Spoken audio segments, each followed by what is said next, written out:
What is up? This is the Beat Sessions. I'm your host, Mitchell Weary. We're talking about Candlebox and their brand new record, Wolves. They released that on September 17th. This is their 7th studio album, follows 2016's Disappearing in Airports, and bring on the nostalgia. My oh my, these guys, every time they release a record, I cannot help but go back to 1993, being a 9-year-old kid and hearing their self-titled debut record. It's just a massive hit, especially the song Far Behind. That song was everywhere that year.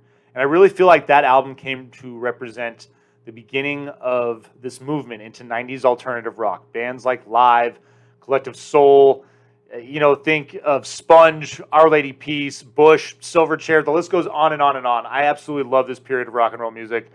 I know a lot of people that don't too. I know a lot of people that are just like, oh, 90s commercial, mainstream, la, and I respectfully disagree.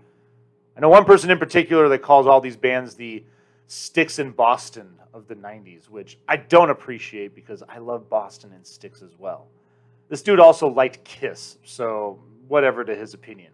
But what I really liked about Candlebox in particular, all these bands flirting with that heavy sound, but not necessarily wanting to be grunge or be metal, glam metal, all these different, I guess, kind of pockets of rock and roll that were happening at the time. All of these bands, I feel like, are drawing on a little bit of those influences and just coming up with what I felt was a fresh, just very reinvigorating sound in rock and roll. Just really dig some of the lighter tracks that this band is capable of happening. You know, Candlebox, they can dip into this territory where they kind of remind me a bit of Counting Crows, Gin Blossoms, some of these lighter bands. They're from Seattle too, so yeah, there are times when they do sound a little grungy. They're tapping into that Soundgarden, Alice in Chains vibe, but their sound, more than anything too, I hear classic rock and melodic classic rock on the heavier side. Think bands like Deep Purple, Foghat. You do get a little bit of glam rock with them, so Bowie, T-Rex. And on this record in particular, there's a lot of songs where I'm getting this Heartland vibe. Bruce Springsteen, John Mellencamp, a little bit of Bon Jovi, especially the second song, Let Me Down Easy. It's got this acoustic kind of outlaw sounding guitar that is, it's just irresistible. I absolutely love it. So it's great to have Candlebox still around, still doing their thing, and just rocking out. This album's just a pretty heavy rockin' affair, kicking off with All Downhill From Here. I love the heaviness of the track, and I just love the brutal honesty of it as well. Candlebox, I bring up their self-titled debut. It's one of those bands, and it's just unfortunate. I really feel like it's left to the cosmos as far as what determines your level of commercial success. And they've written many good albums since their release of their debut record, but nothing has quite topped or frankly even come close to the level of success that album had. That album, like I said, was a massive success.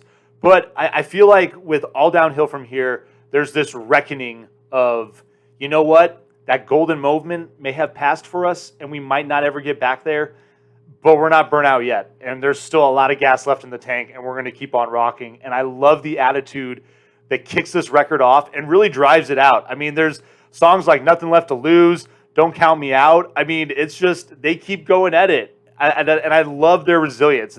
It makes this record a lot of fun. That second track, Let Me Down Easy, it's got that outlaw acoustic opening like I mentioned. I love the grungy bass that's in it. It's just got this, it's heavy on the treble, so I love that loose sound that's driving it.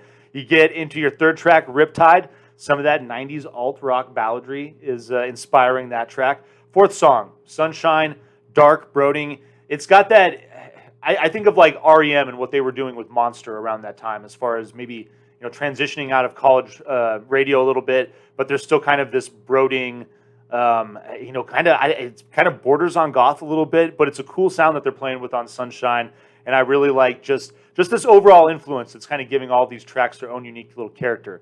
My Weakness was the single that kicked this thing off, definitely the most poppy track on this record, but again, Candlebox is one of those fun bands, and this period of rock and roll I feel like is so much fun because a lot of these guys were wanting to tap into this pop sound. We're wanting to, have some of that fun melodic stuff highlight their sound, even if it was heavy.